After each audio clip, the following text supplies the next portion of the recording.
वसा तक समझाए थे ना, कार्बोहाइड्रेट के टाइप बता दिए थे, वसा बता दिए थे, पॉलीसेक्राइड, मोनोसेक्राइड, ये सब चीज बता दिए थे।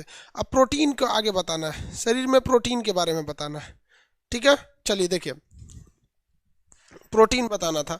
हमारे शरीर को ऊर्जा की ज़रूरत होती है, बहुत सारी चीज़ों की ज़रूरत है हमारे शरीर को, ऊर्जा वगैरह की ज़रूरत है। तो पहले हम देखते हैं ऊर्जा कहाँ से मिल जाता है। हम आपको बता दिए थे कार्बोहाइड्रेट, कार्बोहाइड्रेट, ये जो कार्बोहाइड्रेट होता है बाबू, कार्बोहाइड्रेट हमें ऊर्जा देता है, इसी को हम लोग खाना खाते हैं तो हमें क्या मिलता है, कार्बोहाइड्रेट से ऊर्जा मिलती है। कई टाइप के होते हैं, हमें पचता है मोनोसेक्राइड, कार्बोहाइड्रेट में हमें ऊर्जा मिलती है। अगर कार्बोहाइड्रेट को खर्च नहीं करेंगे तो क्या बन जाता है, फैट, और फैट को खर्च नहीं करेंगे तो क्या बन जाता है, कोलेस्ट्रॉल। आपको बताए थे कोलेस्ट्रॉल लीवर में स्टोर रहता है। कोलेस्ट्रॉल कहाँ रहता है, लीवर में स्टोर रहता है। और अगर कोलेस्ट्रॉल को खर्च नहीं करते हैं तो फिर ये हम लोग के लिए किसका कारण बन जाता है, ये कोलेस्ट्रॉल, कोलेस्ट्रॉल आगे जाके हार्ट अटैक कर देता है। इसलिए कोलेस्ट्रॉल को खर्च करना बहुत ज़्यादा ज़रूरी है। अब हम लोग समझते हैं प्रोटीन। फैट के बारे में बता दिए थे, फैट की वजह से शरीर थोड़ा सुंदर लगता है, ठंड बच जाता है, इंसान को चोट लगने से बचा लेता है, ये सारे काम को फैट आराम से कर लेता है।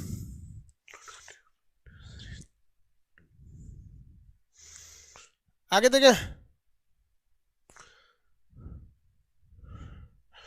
आगे देखिए प्रोटीन देखते हैं। प्रोटीन हिंदी इंग्लिश दोनों में कहते हैं, इसे क्या चीज़ कहेंगे, प्रोटीन कहेंगे। प्रोटीन का काम क्या होता है, ये शरीर में ऊर्जा बहुत ही कम देता है। प्रोटीन का मेन काम एनर्जी देना नहीं है, हालांकि ये एनर्जी देता है, एनर्जी मतलब ऊर्जा देता है, लेकिन इसका मेन काम होता है इसमें वृद्धि करना है, शरीर में वृद्धि का काम करना है। मतलब हमारे शरीर के कोशिकाओं के निर्माण में सबसे ज़्यादा मदद करता है प्रोटीन। इसलिए प्रोटीन की जो सबसे ज़्यादा ज़रूरत होती है वो दो लोगों को होती है। एक जो बच्चा होता है, बच्चा, उसको प्रोटीन की ज़रूरत है, और एक जो बूढ़ा व्यक्ति हो गया है, अब जाने वाला है, उसको प्रोटीन की ज़रूरत है। क्योंकि उसकी बूढ़े की कोशिका मर रही है, उसको बचा के रखेगा, डिक्रीज होने नहीं देगा, वरना जल्दी मर जाएंगे बूढ़ऊ। और बच्चे की कोशिका में ज़रूरी है, वरना उसका वृद्धि और विकास नहीं हो पाएगा। इसलिए भगवान ने प्रोटीन का ध्यान रखते हुए आप आंसर दीजिए कि बच्चों में एक अलग टाइप का ग्लैंड बना देता है। उस ग्लैंड से उस बच्चे में 15 साल की उम्र तक प्रोटीन का निर्माण होते रहता है। वो ग्लैंड का नाम क्या है, आपको ग्लैंड चैप्टर पढ़ा दिए, ग्लैंड का नाम बताइए फटाफट।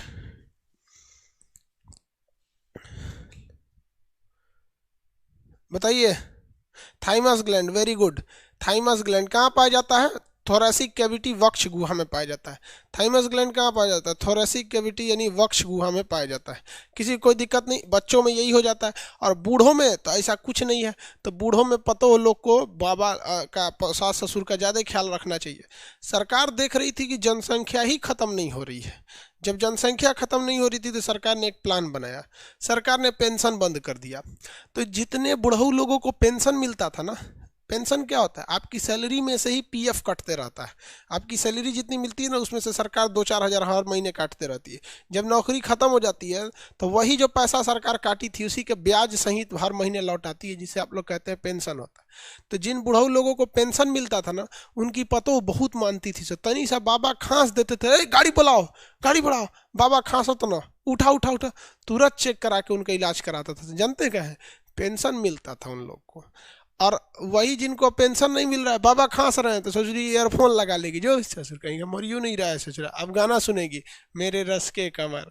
तो लड़की सब जो पतो सब होती है ना, बूढ़ो लोग को टपका देती हैं सब, समझ में, जिनको पेंशन नहीं रहेगा। इसलिए बूढ़ा बाबा लोग को ख्याल रखिएगा, वरना वो लोग टपक जाएगा बहुत जल्दी। अब ये प्रोटीन मिलता किस चीज़ में है, तो आपको भी पता है कि सबसे ज़्यादा प्रोटीन किस चीज़ में मिलता है, मशरूम, सोयाबीन, दाल, ये सब चीज़ों में सबसे ज़्यादा होता है। मशरूम, सोयाबीन, दाल, घी, मक्खन, इस सब में क्या होता है, प्रोटीन के सोर्स बहुत ज़्यादा होते हैं सर। तो ये प्रोटीन के कुछ क्या है सर, उच्च सोर्स है सर, इसको दीजिएगा तो आपके शरीर में क्या होगा, ज़्यादा अच्छा है। हालांकि प्रोटीन से हमें ऊर्जा भी मिलती है, प्रोटीन से हमें क्या मिलती है, ऊर्जा भी मिलती है। 4.3 किलो कैलोरी ऊर्जा मिलती है, जबकि फैट से 9.2 मिलती है और कार्बोहाइड्रेट से 4.2 मिलती है। यानी सबसे ज़्यादा ऊर्जा अगर किसी से मिलती है तो फैट से, उसके बाद किसी से मिलती है प्रोटीन से, और उसके बाद कार्बोहाइड्रेट से।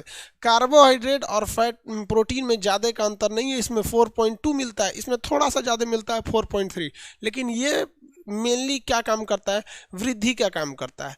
अब जो ये प्रोटीन जो है ना, ये थोड़ा सा जटिल होता है। प्रोटीन जो होता है ना वो क्या होता है, कॉम्प्लेक्स होता है। कॉम्प्लेक्स का मतलब होता है इसमें बहुत ज़्यादा चीज़ें होती हैं, इसलिए इसे हम लोग जटिल कहते हैं। जटिल कैसे हो जाता है, जहाँ एक प्रकार जो आप कार्बोहाइड्रेट देखे थे, तो कार्बोहाइड्रेट में कार्बन था, हाइड्रोजन था, ऑक्सीजन था, कार्बोहाइड्रेट बन गया था। तो ये तो कार्बोहाइड्रेट है, लेकिन इसी में आपको नाइट्रोजन भी जोड़ना पड़ेगा। तो जब आप नाइट्रोजन भी जोड़ देते हैं इनके अलावे, तब ये बन जाता है आपका प्रोटीन। तो आप बताइए, आपसे यहाँ दो चीज़ें पूछता है, क्वेश्चन में दो चीज़ें पूछता है, ऑप्शन दे देता है आपको। क्या हो गया जी? सर अपडेट नहीं मिला, किस चीज़ का अपडेट?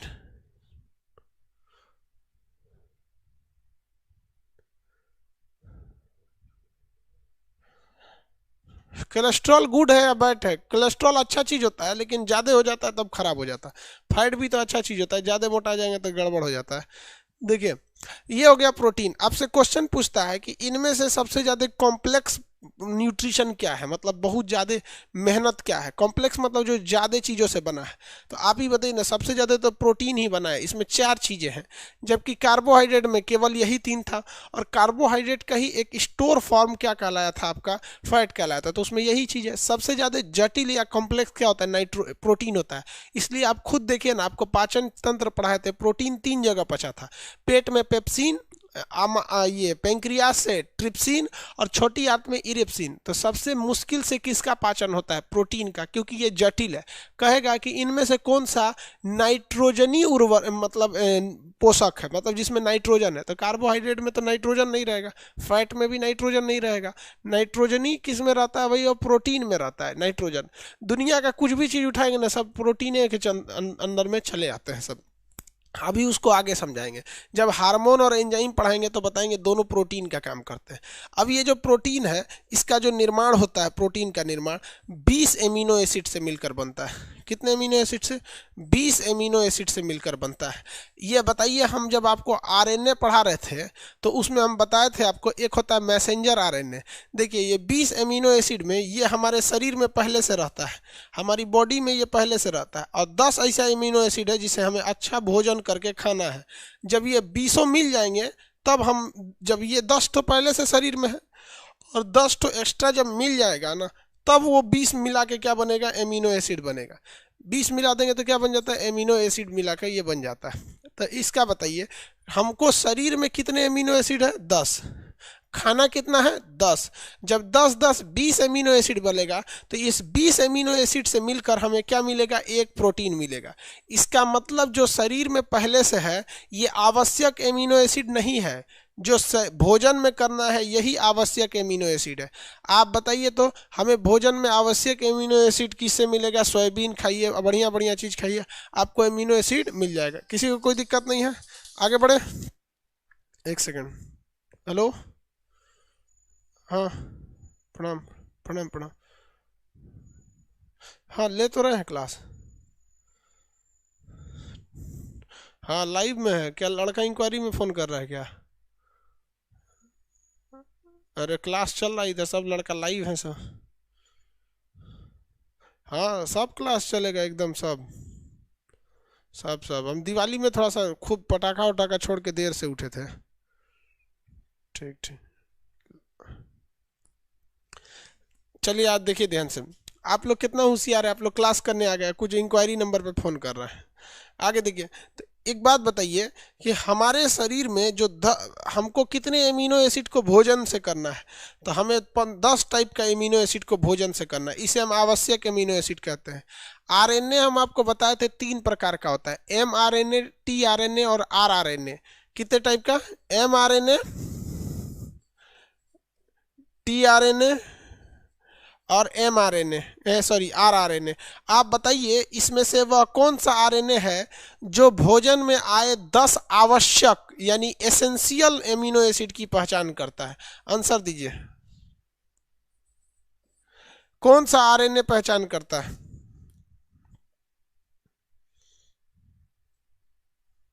अरे 10 तो होता ही है, पहचान कौन करता है? Messenger RNA, very good. Messenger RNA पहचान करता है। मैसेंजर आरएनए पहचान करता है। हम जब शरीर में खाते हैं ना भोजन, तो हमें 20 टाइप के एमिनो एसिड मिलते हैं, 20 टाइप के।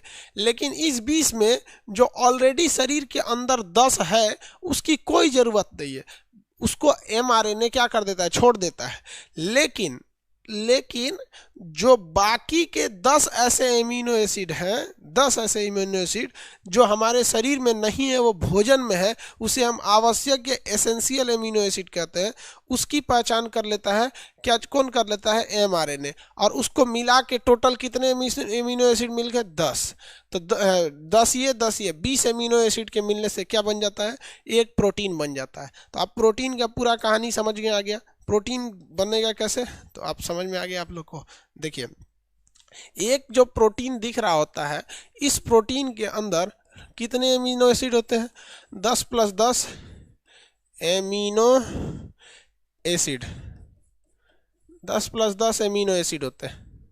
किसी को कोई दिक्कत नहीं, ये 10 एमिनो एसिड हो गए।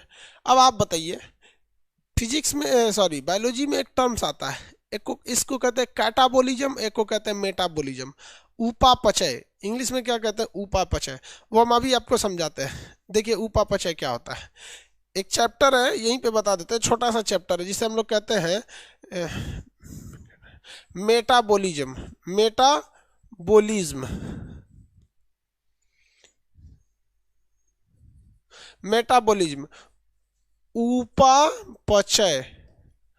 उपापचय। मेटाबॉलिज्म होता क्या है, ये 2 टाइप का होता है। देखिए, एक होता है एनाबोलिज्म और एक होता है कैटाबोलिज्म। हिंदी मीडियम वाले ना इसे इंग्लिश में ही याद रखेंगे, वरना कंफ्यूज हो जाएंगे। इसे कहेंगे उपचय और उसको कहते हैं अपचय। उपचय अपचय ये मटेरियल में हिंदी इंग्लिश दोनों में लिखा है, आप देख लीजिएगा, बट हिंदी मीडियम वाले भी इसे इंग्लिश में ही याद रखिएगा। मेटाबॉलिज्म 2 टाइप का होता है, जिसे एक को कहते हैं कैटाबॉलिज्म, एक को कहते हैं एनाबॉलिज्म। एनाबॉलिज्म का मतलब होता है किसी चीज को जोड़ना, क्या चीज, जोड़ना। और कैटाबोलिज्म, देखिए काटने का सेंस आ रहा है कैटाबोलिज्म में, तो इसका अर्थ होता है तोड़ना। इसका अर्थ क्या होता है, तोड़ना। तो जहां कहीं टूट फूट की क्रिया दिखती है तो उसे हम क्या कहते हैं, कैटाबोलिज्म। और जहां कहीं किसी चीज के जुड़ने की क्रिया दिखती है उसे हम लोग कहते हैं एनाबोलिज्म। शरीर में ये दोनों क्रिया होती है, शरीर में ये दोनों क्रिया होती है, टूट फूट भी होता है और निर्माण भी होता है। तो जहाँ जोड़कर निर्माण होगा उसे हम क्या कहते हैं, एनाबोलिज्म। और जहाँ टूटेगा उसे क्या कहेंगे, कैटाबोलिज्म। अब देखिए, ये दोनों चीज को मिला देते हैं तो मेटाबोलिज्म होता है। अब इसमें एनाबोलिज्म का एग्जाम्पल आपको दे, तो एनाबोलिज्म का एग्जाम्पल होता है कार्बोहाइड्रेट। आप कहेंगे कैसे सर, कार्बोहाइड्रेट कैसे हो गया, तो 38 गो ATP जोड़े थे तब ना एगो ग्लूकोज बना था। और ग्लूकोज क्या है, simplest form of carbohydrate is known as glucose. अब आपको इतना तो लोल नहीं है कि अब आपसे कोई कह देगा ग्लूकोज क्या है तो आप कंफ्यूज हो जाएंगे, भाई साहब ग्लूकोज शर्करा है। आप आंसर दीजिए, तो ग्लूकोज मोनोसेकेराइड है कि पॉलीसेकेराइड की डाइसेकेराइड, आंसर दीजिए। ग्लूकोज कौन सा है, मोनोसेकेराइड कार्बोहाइड्रेट है या डाइसेकेराइड या पॉलीसेकेराइड?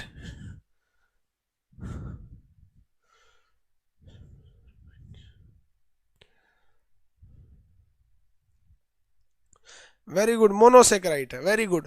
और भी एग्जांपल देखिए यहाँ पर, प्रोटीन भी जो होता है हम लोग का, प्रोटीन भी एक तरह का एनाबोलिज्म की क्रिया है, क्योंकि प्रोटीन भी कितने एमिनो एसिड से मिलकर बना है, 20 एमिनो एसिड से मिलकर बना है प्रोटीन भी।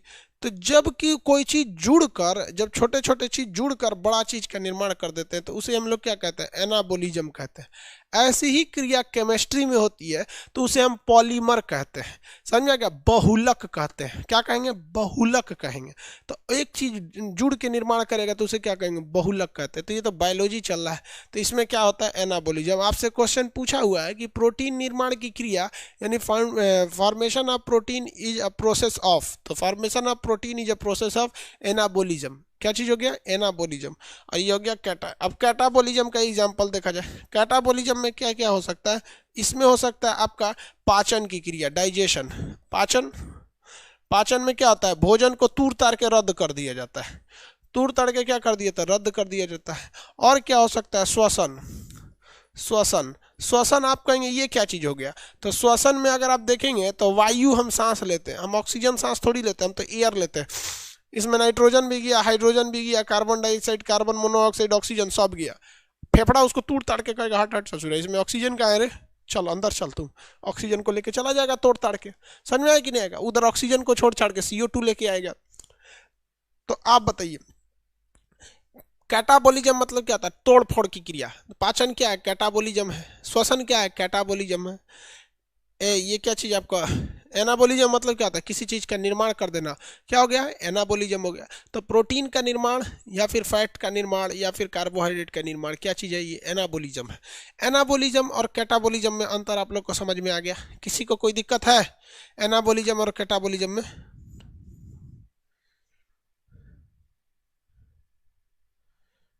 किसी को कोई दिक्कत?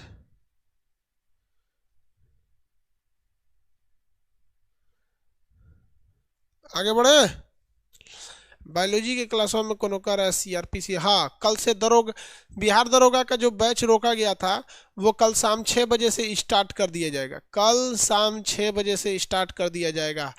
उसमें जो रोका गया था उसमें हर चीज़ को रिवाइज करा दिया जाएगा। उसमें नए लड़कों को कोई इजाज़त नहीं, जो पुराने हैं बस वही इजाज़त है उनको। आगे देखा जाए। अब एक बात बताइए बाबू, इधर देखो लोग, बबुआ इधर देखो, अगर हमारे शरीर में एनाबोलिज्म की क्रिया बहुत धीमी होगी तो अच्छी बात नहीं है, क्योंकि हमें कार्बोहाइड्रेट नहीं मिलेगा जिससे ऊर्जा नहीं मिलेगी। अगर प्रोटीन का निर्माण धीरे होगा तो भी अच्छी बात नहीं है। तो एनाबोलिज्म तेज होना चाहिए, और ऐसा नहीं है कि कैटाबोलिज्म को धीरे होना चाहिए, कैटाबोलिज्म को भी तेज होना चाहिए। पाचन की क्रिया पता चला 2 दिन में खाना पच रहा है, सोच रहा पेट में सड़ जाएगा 2 दिन में, तो इसको भी क्या होना चाहिए? तेज होना चाहिए। श्वसन की क्रिया, सांस लिए आज 1 घंटा बाद में से ऑक्सीजन निकल रहा है तो मरिए जाएगा आदमी यहाँ पे। तो ये दोनों ही क्रिया को तेज होना चाहिए, चाहे वो एनाबोलिज्म हो या कैटाबोलिज्म हो। तो हम सिंपल भाषा में कहते हैं कि मेटाबोलिज्म को तेज होना चाहिए। सिंपल कह देते हैं कि भैया हमको मेटाबोलिज्म ही तेज कर दीजिए ना, मेटाबोलिज्म तेज कर दीजिएगा तो आराम से खत्म हो जाएगा। तो इस मेटाबोलिज्म को तेज करने के लिए 2 चीजों का प्रयोग होता है। एक होते हैं एंजाइम और एक होते हैं हार्मोन। एंजाइम और हार्मोन ये इस मेटाबोलिज्म को तेज कर देते हैं। तो इसमें तेज करने के लिए कौन आता है? एंजाइम और हार्मोन। हार्मोन ये 2 ऐसे चीज होते हैं जो इस क्रिया को क्या कर देते हैं? तेज कर देते हैं सब। अगर जैसे देखिए ना, अगर आपका खाना नहीं पच रहा है ना तो एगो एंजाइम पिला देगा, डॉक्टर एगो एंजाइम दे देगा, लीजिए तो यूनिन एंजाइम पी लीजिए, टॉनिक को नहीं देगा, घचा घच पचने लगेगा। प्रोटीन नहीं बन रहा है तो एगो प्रोटीन एक्स दे देगा, लो पियो, घोर के कम्प्लान पियो, ई पियो। तो जो एंजाइम होता है ना, ये हमारे शरीर में एनाबोलिज्म और कैटाबोलिज्म को बहुत तेज कर देता है। और हार्मोन भी कुछ कुछ होते हैं जो टूट फूट की क्रिया या निर्माण की क्रिया को तेज कर देते हैं। जैसे हमारे शरीर में अगर एड्रीनल ग्रंथि से एड्रेनलिन हार्मोन निकलेगा ना, धड़ाक से ऊर्जा बना देगा, तुरंत कार्बोहाइड्रेट ऊर्जा बना देगा, लड़ो उड़ो हार्मोन, तुरंत एनर्जी आ जाता है। समझ में आएगी नहीं गया? तो मेटाबॉलिज्म को कंट्रोल कौन करता है? एंजाइम और हार्मोन। एंजाइम और हार्मोन। तो क्वेश्चन पूछा हुआ था, उपापचय की क्रिया शरीर में किसके द्वारा नियंत्रित की जाती है? तो एंजाइम और हार्मोन के द्वारा नियंत्रित की जाती है। एंजाइम जो है हमारे शरीर के अंदर एक तरह का कैटालिक का काम करता है। कैटालिक क्या चीज होता है भाई? इसको हटा देना। देखिए मेन टॉपिक तो आ गए हम लोग एंजाइम और हार्मोन पे। एंजाइम प्लस हार्मोन, ये दोनों का काम क्या होता है? ये हमारे शरीर में किसको कंट्रोल कर देते हैं? मेटाबॉलिज्म। मेटाबॉलिज्म, मेटाबॉलिज्म को क्या कर देते हैं? कंट्रोल कर देते हैं। एंजाइम को हम लोग अपने शरीर का बायो कैटेलिक कहते हैं। बायो मतलब हमारे शरीर में जो उपस्थित पहले से रहता है, जिंदा। कैटालिटिक का मतलब कैटालिक। कैटालिक ये आप इंग्लिश में केमिस्ट्री में पढ़े होंगे, उत्प्रेरक। उत्प्रेरक उसे कहते हैं जो किसी भी रासायनिक अभिक्रिया को तेज कर दे या धीमा कर दे। उसी तरह हमारे शरीर में कोई क्रिया को अगर तेज करना है तो झोंक दीजिए एंजाइम, और धीरे करना है तो एंजाइम को धीमा कर दीजिए, हो गया काम खत्म। समझ में आ गया कि नहीं आ गया? तो इसे हम बायो कैटेलिक कहते हैं। बायो को हिंदी में कहते हैं जैव, कैटेलिक को कहते हैं उत्प्रेरक। जैव उत्प्रेरक। तो क्वेश्चन बता दो बबुआ, शरीर में जैव उत्प्रेरक किसे कहते हैं? शरीर में जैव उत्प्रेरक किसे कहते हैं? एंजाइम को। बेसिकली किसे कहते हैं? एंजाइम को। लेकिन हमारे शरीर में मेटाबॉलिज्म की क्रिया को कंट्रोल कौन करता है? हार्मोन भी कंट्रोल करता है, एंजाइम भी कंट्रोल करता है। लेकिन अगर ऑप्शन में ये दोनों रह जाए कि भैया मेटाबॉलिज्म की क्रिया को कौन कंट्रोल करता है, तो उस कंडीशन में आपको एंजाइम मानना है, क्योंकि हार्मोन जो होता है वो ब्रेन पर डिपेंड हो जाता है, वहाँ पर वो स्पेसिफिक काम के लिए निकले जाते हैं। तो आप याद रखिएगा, हमारे शरीर का बायोकैटेलिक यानी जैव उत्प्रेरक किसे कहा जाएगा? जैव उत्प्रेरक किसे कहा जाएगा बाबू?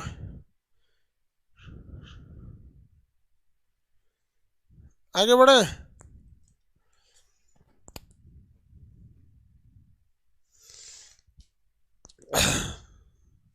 दरोगा बैच ओपन नहीं हो सकता है, जो लोगों ने एडमिशन लिया था उन्हीं लोग का चलेगा। एग्जाम से पहले वो थोड़ा सा एक रिवीजन के लिए एक बैच हो जाता है। चलिए, आप यहाँ तक समझ में आ गया। अब आप कंफ्यूजन होंगे कि सर ये हार्मोन और एंजाइम होते क्या है। यहाँ आपका कंफ्यूजन दूर कर देते हैं। देखिए, ये पूरा का पूरा जो गोला देख रहे हैं, ये पूरा का पूरा गोला जो है ये प्रोटीन है। क्या है? प्रोटीन है। और अगर आपसे कह दे कि सर प्रोटीन होता क्या है, तो भाई साहब प्रोटीन क्या है? एक ऐसा चीज प्रोटीन होता है। प्रोटीन क्या है भाई? प्रोटीन कोई अलग से चीज थोड़ी है। आप बताइए प्रोटीन क्या है? तो प्रोटीन वह चीज होता है जिसमें कार्बन होता है, ऑक्सीजन होता है, हाइड्रोजन होता है, और क्या होता है? नाइट्रोजन होता है। इनको मिला देते हैं तो क्या बन जाता है? प्रोटीन बन जाता है। ये प्रोटीन के कई टाइप होते हैं। इसी प्रोटीन में एक होता है एंजाइम। क्या होता है? एंजाइम। इसी के अंदर होता है आपका हार्मोन। इसी के अंदर आपके होते हैं सब आपका हार्मोन, लिपिड, लवक बोलते हैं जिसे लिपिड। लिपिड आप लोग के काम का नहीं है, बड़ा बना देते हैं एंजाइम। और इसी के अंदर होता है हार्मोन। हार्मोन को किसी और कलर से बना देते हैं हार्मोन। अब समझ में आ रहा है भैया? हार्मोन भी कुछ अलग चीज नहीं होता है, हार्मोन भी एक प्रोटीन है। हार्मोन भी क्या है? प्रोटीन है। एंजाइम भी क्या है? प्रोटीन है। हार्मोन और एंजाइम दोनों का दोनों प्रोटीन होता है। आगे बढ़ जाए। एक क्वेश्चन पूछा था आपसे, क्वेश्चन में पूछा था कि क्या सभी एंजाइम हार्मोन होते हैं? आंसर दीजिए तो। क्या सभी हार्मोन प्रोटीन होते हैं? क्या जितने भी प्रोटीन है, क्या जितने एंजाइम है, सब के सब एंजाइम प्रोटीन है? आंसर दीजिए। नो सर कह रहा है। क्या इतना मेहरा के आंसर दे रहा है लोग भाई? क्या सभी एंजाइम हार्मोन होते हैं? यस, सभी हार्मोन एंजाइम होते हैं। देखो इधर देखो, लोग घोंचू लोग, कुछ लोग कह रहा है नो होता है। देखो बाबू, रीजनिंग नहीं पढ़े हो? रीजनिंग में इस चैप्टर को बोला जाता है सिलोइज्म। क्या कहते हैं? सिलोइज्म बोला जाता है इस चैप्टर को। आगे देखिए, सिलोइज्म चैप्टर का ये, इसमें कहा जाता है कि जो बड़का गोलवा है ना, वो पूरे एरिया को दर्शा रहा है, और छोटका एरिया बस अपना एरिया दर्शा रहा है। तो ये छोटका गोला जो रेड कलर का है, ये किसका गोला है? एंजाइम का गोला है। तो जितना एंजाइम का एरिया है, यानी ये टोटल एंजाइम का एरिया है, ये सब एरिया किस एरिया के अंडर में आ रहा है? प्रोटीन के एरिया के अंडर में आ रहा है। इसलिए हम ये कहेंगे कि जितने एंजाइम हैं, ये सभी के सभी एंजाइम प्रोटीन के अंडर आते हैं। यानी जितने एंजाइम होते हैं वो भी प्रोटीन ही होते हैं। एंजाइम कुछ अलग से नहीं है, बल्कि एक टाइप ऑफ प्रोटीन है। अब आते हैं हार्मोन पर। अब देखिए, यही एरिया टोटल हार्मोन का है कि इसके बाहर भी कहीं है? नहीं, यही एरिया हार्मोन का है। तो हार्मोन का टोटल एरिया किसके अंडर में आ रहा है? प्रोटीन के अंदर में। तो हम ये कह सकते हैं कि जितने भी टाइप के हार्मोन मिलेंगे वो सारे हार्मोन प्रोटीन होते हैं। वो सारे हार्मोन प्रोटीन होते हैं, याद रहेगा ना। लेकिन अब इसके उल्टा चलते हैं। उल्टा क्या है कि भाई प्रोटीन के बारे में देखिए, ये तो पूरा प्रोटीन का एरिया है। क्या प्रोटीन का पूरा एरिया एंजाइम के अंडर में है? नहीं है। जो एरिया एंजाइम ने कवर किया, यानी कुछ ऐसे भी प्रोटीन हैं जो एंजाइम के एरिया में आते हैं, तो हम उन्हें एंजाइम कह सकते हैं। लेकिन जो यहाँ वाले प्रोटीन है, साइड साइड वाले एरिया वाले प्रोटीन है, वो ना हार्मोन में जाते हैं ना एंजाइम में जाते हैं। तो सभी के सभी प्रोटीन, देखिए सभी के सभी प्रोटीन हार्मोन नहीं कहलाएंगे, सभी के सभी प्रोटीन हार्मोन नहीं कहलाएंगे, सभी के सभी प्रोटीन एंजाइम भी नहीं कहलाएंगे, लेकिन सभी एंजाइम या सभी हार्मोन प्रोटीन ही कहलाते हैं, प्रोटीन ही कहलाते हैं। समझ में आ गया? all enzymes are protein but all hormones are not protein। हो गया? किसी को कोई दिक्कत नहीं? अब एक बार बिहार पीसीएस में क्वेश्चन पूछा था 2016 में क्वेश्चन पूछा था कि हमारे शरीर के पेंक्रियाज से निकलने वाला इंसुलिन, पेंक्रियाज से निकलने वाला इंसुलिन क्या चीज है? इंसुलिन क्या चीज है? अब ससुरा हार्मोन था ही नहीं उसमें, जबकि सबको पता है कि इंसुलिन एक हार्मोन है, सबको पता है कि इंसुलिन एक हार्मोन है। तो भैया ऑप्शन में ही हार्मोन नहीं था। तो आप बताइए, जब इंसुलिन सबको पता है कि हार्मोन है, तो हार्मोन जब ऑप्शन में नहीं था तो क्या मार देंगे? बताइए।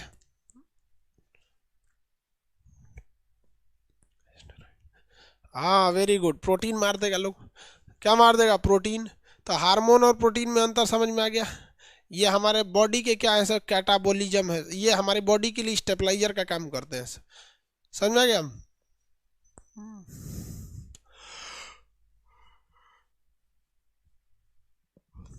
वेरी गुड, होशियार हो गया ऐसा सब। इतना समझ में आ गया आप लोग को। अब आपसे कोई कहेगा कार्बोहाइड्रेट, प्रोटीन, फैट, ये तीनों में अंतर आप समझा सकते हैं। किसी भी क्रिया को तेज करना है तो आपको क्या करना है? हार्मोन और एंजाइम की मात्रा को बढ़ा देना है, क्योंकि ये क्या कहलाते हैं? बायोकैटेलिक कहलाते हैं, जैव उत्प्रेरक के नाम से जाने जाते हैं। सबसे कॉम्प्लेक्स क्या होता है? तो प्रोटीन होता है, सबसे कॉम्प्लेक्स प्रोटीन होता है। आगे बढ़ जाए, चलिए देखिए यहाँ देखिए, कहाँ थे भाई? हाँ, हम बात करते हैं ऊर्जा की। तो आपको भी पता है कि सबसे ज़्यादा अगर एनर्जी चाहिए तो फैट में, फैट के बाद किसी चीज़ में एनर्जी है तो प्रोटीन में है, और उसके बाद किसी चीज़ में एनर्जी है तो वो किस में है? कार्बोहाइड्रेट में, कार्बोहाइड्रेट में। अब आप बताइए, यहाँ हम लिख देते हैं कार्बोहाइड्रेट में कितनी एनर्जी होती है, आपको पढ़ा चुके हैं 4.2 किलो कैलोरी। ये किस में होती है? कार्बोहाइड्रेट में होती है। इससे थोड़ा ही सा ज़्यादा होता है। जिधर मुंह बैले है ना, ये भोंका जिधर बड़का है मने वो बड़ है। प्रोटीन में बताइए तो प्रोटीन में 4.3 किलो कैलोरी होता है, और फैट में बताएंगे तो फैट में 9.2 किलो कैलोरी होता है। फैट में 9.2 किलो कैलोरी। आपको अगर सबसे ज़्यादा ऊर्जा किस में मिलता है? फैट में मिलता है। किस में मिलेगा? चर्बी में मिलता है, फैट में। आगे बढ़ जाए, आप कभी चिकन मटन खाइएगा तो उसमें ऊपर तेल टाइप का तैरते रहता है, उसी को क्या कहते हैं? चर्बी कहते हैं। हमारी पेट पे क्या होता है? चर्बी होता है। समझ में आ गया कि नहीं? पेट जो तोन निकल जाता है वो क्या है? चर्बी है। देखिए, शादी से पहले लड़का सब जिम में जाके क्या बनाता है? 6 पैक। क्या हो गया? 6 पैक। शादी के 8-10 साल बाद ऐसे पेट निकल जाता है, उसे कहते हैं फैमिली पैक। 6 पैक आगे जाके क्या बन जाता है? Family pack. जिस तरह कार्बोहाइड्रेट आगे जाके क्या बन जाता है? फैट बन जाता है ना, वैसे ही 6 पैक फैमिली पैक। समझ में आ गया कि नहीं आ गया? फैमिली पैक, मेरा फैमिली पैक निकलने वाला, देख रहे हैं थोड़ा थोड़ा तोन निकल रहा है। अभी 6 पैक रखिए आप लोग, किसी को कोई दिक्कत नहीं।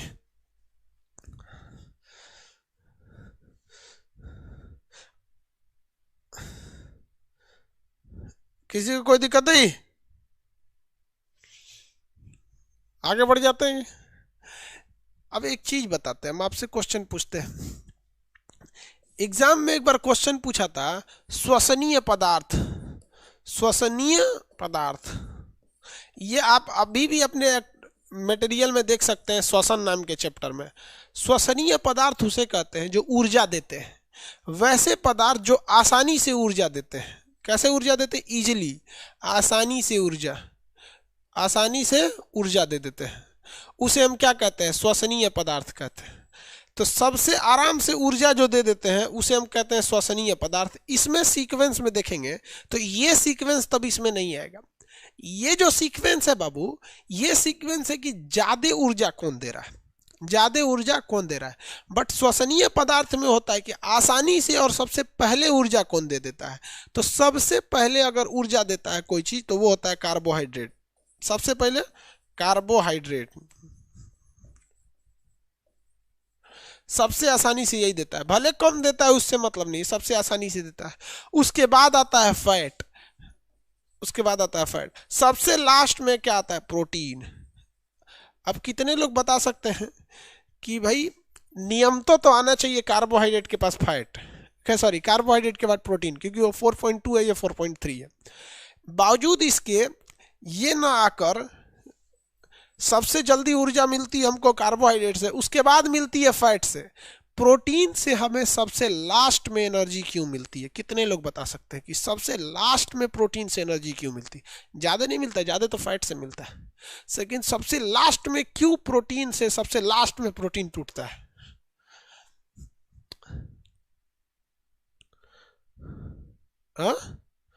बिल्कुल क्या, हाँ वेरी गुड, प्रोटीन 3 जगह टूटता है। हाँ, क्योंकि वो सबसे कॉम्प्लेक्स होता है, नाइट्रोजनो है उसमें, इसे तो धाए धाए टूट जाएगा सब। वेरी गुड, होशियार हो गया है सब। तो वो कॉम्प्लेक्स होता है, इस वजह से वो सबसे लास्ट में टूटता है। तो इसका मतलब अब आप लोग एकदम होशियार हो गए हैं। अगर आपसे कोई पूछे कि श्वसनीय पदार्थ यानी सबसे आसानी से कौन टूटता है, तो ये भी बता सकते हैं कि कार्बोहाइड्रेट। और कार्बोहाइड्रेट में भी सबसे आसानी से ग्लूकोज टूटता है, इसलिए मरीज को सीधे ग्लूकोज चढ़ा दिया जाता है। ले, फैट तो उसके बाद टूटता है, वो कॉम्प्लेक्स होने के बाद सबसे तेजी लास्ट में टूटता है। सबसे ज्यादा एनर्जी कौन देता है, तो सबसे ज्यादा एनर्जी देने का काम करता है फैट, उसके बाद प्रोटीन, उसके बाद कार्बोहाइड्रेट। किसी को कोई दिक्कत नहीं। अगला क्वेश्चन देखिए, आवाज मेरा भारी भारी लग रहा है, नाक को बज गया है पूरा, सब समझ गए आप लोग। अब आते थोड़ा सा अलग से चीज पढ़ाते हैं, तो विटामिन सबसे लास्ट में, विटामिन इसके बाद भी पढ़ाते हैं। जल, वाटर, हमारे शरीर में लगभग 65% जल है। शरीर में क्या है, 65% जल है। लेकिन ये जल जानते हैं कहाँ है, ये जल एक जगह नहीं है सब, ऐसा नहीं है 65%, मतलब हम मान लीजिए कोई 100 किलो का है तो 65 किलो पानी है उसमें, वो एक जगह नहीं है। वो वाटर, वाटर कहने का सेंस पीने वाला पानी नहीं, सेंस समझे ना। पानी हर जगह मिलेंगे आपको, आपके कोशिका के जीव द्रव्य में भी मिलेगा, डीएनए में भी मिलेगा, हर जगह में पानी डायरेक्ट स्टोर भी रहेगा। H2O जो होता है ना, H2O हाइड्रोजन और ऑक्सीजन, ये कई अलग अलग स्टेजेज में क्या रहता है, स्टोर रहता है। और आपको बताए थे जीव द्रव्य में 1% जल की कमी होती है तो प्यास, 10% कमी लगेगा तो मौत।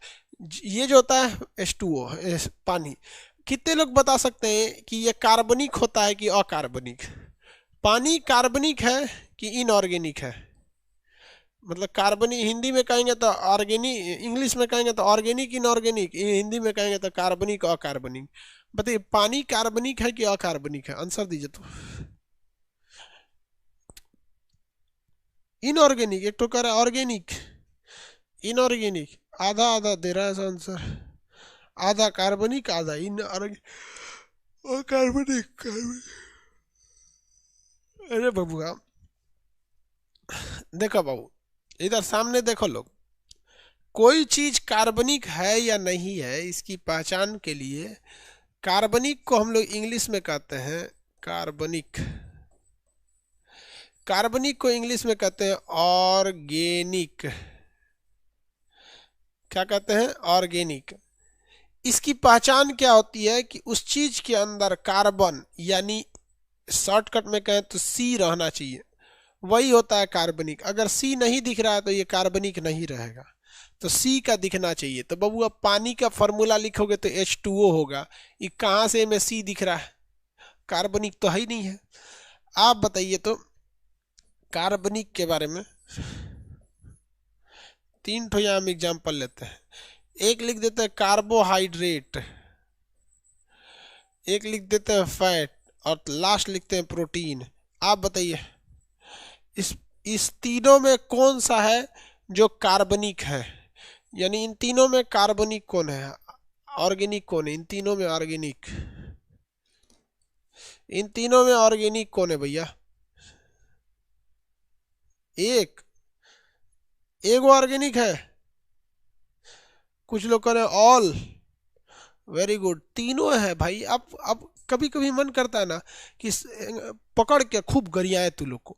अरे चोट्टा कह रहे हैं कि जिसमें कार्बन दिखेगा उसमें तो कार्बनिक होगा, तो कार्बोहाइड्रेट में तो ना पता है कि कार्बन हाइड्रोजन और ऑक्सीजन से मिलकर बना है, कौन चीज है? एकरे ना एगो एक्स्ट्रा रूप होता है फैट, तो ये भी तो वही होगा। ये तो और बाप है ससुरा, कार्बन भी है, हाइड्रोजन भी है, नाइट्रोजन भी है। अब के गन समझावल जाए, तो नाइट कार्बनिक के साथ साथ नाइट्रोजनी भी है प्रोटीन। कहीं नहीं कौन दुनिया से आया है। 90% सब सही है सर, बाकी 2-4% ऐसा है सब ना कि वो सब साइंस का बलात्कार कर देगा सब, वो साइंस के लिए है ये नहीं है सब। वो अजीब टाइप का सब भैंस छोड़ के सीधे साइंस पढ़ने चला है या कुछ, उसके लिए भी जगह होता है। घर बनता है ना तो देखिएगा मिस्त्री कहता है कि पहले मट्टी उट्टी फेंकवा दीजिएगा, गढ़ा बराबर कर दीजिएगा। अब ससुरा घर के आप गढ़ही में कह दीजिए घर बनाए, तो मिस्त्री कौन ची बनाएगा ससुरा उसको? आप लोग गढ़ा होके चलाते हैं लोग, इतना प्रेम से समझा रहे हैं। लग रहा तो तुम लोग को लगता है कि टारगेट बैच है। फरवरी में एग्जाम होगा रेलवे का, कंफर्म नहीं है, ग्रुप डी के लिए तो कंफर्म हो गया।